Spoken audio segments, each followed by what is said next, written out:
ఓం శ్రీ మహాగణాధిపతియే నమః. అందరికీ నమస్కారం. Welcome to Thokaredu channel. Vinayaka Chavithi పండుగ మిగతా పండుగల కంటే చాలా ప్రత్యేకమైనది.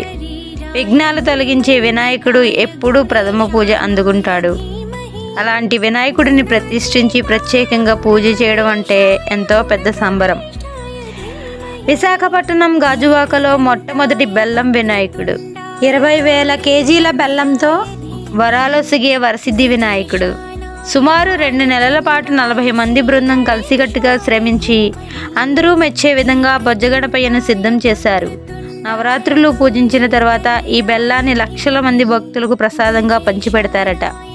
దేశంలో ఎన్ని పండుగలు ఉన్నా వినాయక చవితికి మాత్రం ప్రత్యేకత ఉంటుంది. ఎందుకంటే వివిధ రకాల వివిధ ఎత్తులలో వినాయక విగ్రహాలను తయారు చేసి నవరాత్రులు జరుపుతారు.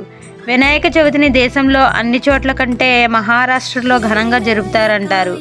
ఆ తర్వాత తెలంగాణ రాష్ట్రం హైదరాబాద్లోని ఖైరతాబాద్లో ఈ సంవత్సరం వినాయకుడు 70 అడుగుల మట్టి విగ్రహం.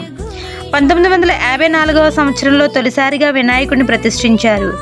మొట్టమొదటి సంవత్సరం 1 అడుగు నుండి ప్రారంభించి ఈ 2024వ సంవత్సరంలో 70 సంవత్సరాలు పూర్తి చేసుకున్న సందర్భంగా 70 అడుగుల మట్టి విగ్రహాన్ని నిలిపారు. ఓం గం గణపతియే నమః.